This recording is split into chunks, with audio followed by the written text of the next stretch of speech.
जय हिंद दोस्तों। स्वागत है आपका अपने यूट्यूब चैनल यूपीएससी सारथी 2.0 में। तो फ्रेंड्स, आज हम बात करने वाले हैं यूपीएससी सीएससी 2025 फाइनल रिजल्ट के बारे में।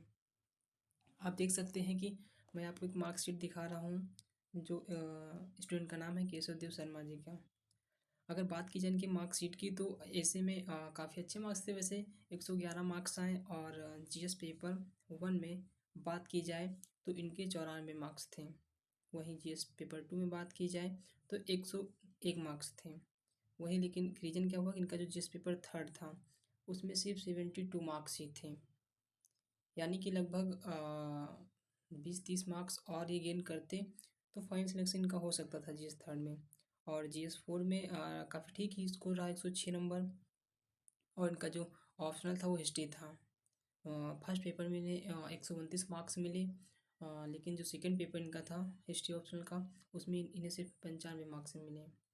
यानी कि ऑप्शनल इस समय अगर देखा जाए जो हिंदी लिटरेचर काफ़ी अच्छा परफॉर्म कर रहा है। मैंने काफ़ी मार्कशीट देखी हैं जिनमें से जो हिंदी माध्यम हिंदी लिटरेचर जिन स्टूडेंट का ऑप्शनल था उन्होंने काफ़ी अच्छा परफॉर्मेंस किया। और लगभग हिंदी लिटरेचर का इस साल में मार्क्स भी दिया। किसी के 260, 270, 280 लगभग ऐसे मार्क्स इस बार हिंदी लिटरेचर को मिले हैं। और मैंने हिस्ट्री ऑप्शनल की भी काफ़ी कॉपी देखी, मतलब मार्कशीट देखी है जिनमें average score I think history optional वालों का ही हिंदी मीडियम की बात की जाए तो लगभग 270 या 260 ही है। वही बात की जाए इनके रिटर्न में 708 मार्क्स थे। यानी लगभग अगर ये जो बात की जाए इनकी पर्सनालिटी टेस्ट की यानी कि इंटरव्यू की तो यहाँ पे इन्हें सिर्फ 146 मार्क्स ही मिले। यानी कि आप देख सकते हैं कि इधर 146 मार्क्स और उधर यानी कि इनके जो टोटल मार्क्स बनते हैं वो 854। बात की जाए फाइनल कट ऑफ की तो जो फाइनल कट ऑफ थी वो जनरल की 963 marks I think cut off है जनरल की। तो बात की जाए इनके सिर्फ 854 मार्क्स हैं। यानी कि लगभग गैप जो है बहुत काफ़ी है। यानी कि 100-150 नंबर 100 नंबर का गैप है, आप देख सकते हैं। अगर ये इधर आपका जो जीएस पेपर थर्ड ये सेकेंड था थर्ड था इसमें अगर ये लगभग 30-40 मार्क्स गेन कर लेते और इधर और ये पर्सनालिटी टेस्ट जो इनका इंटरव्यू था इसमें भी लगभग 146 इन्हें मार्क्स मिले हैं। अगर यहाँ पे 180 या 170 मार्क्स गेन करते तो काफ़ी गुड स्कोर हो जाता।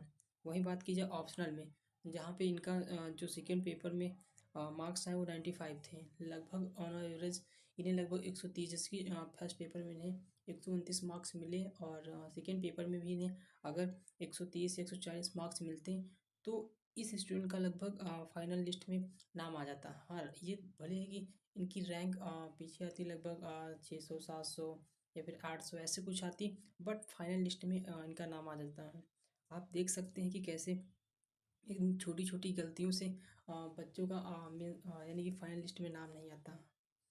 एक तो इतना मेहनत करके प्री निकालते हैं। पहली बात तो हिंदी मीडियम का सबसे मेन मोटिव यही है कि हिंदी मीडियम के जो स्टूडेंट हैं वो फाइनल प्रीलिम्स ही नहीं निकाल पाते। जिनका प्रीलिम निकलता है मेंस नहीं निकलता, मेंस निकल भी जाता है तो फाइनल लिस्ट में बाहर हो जाते हैं।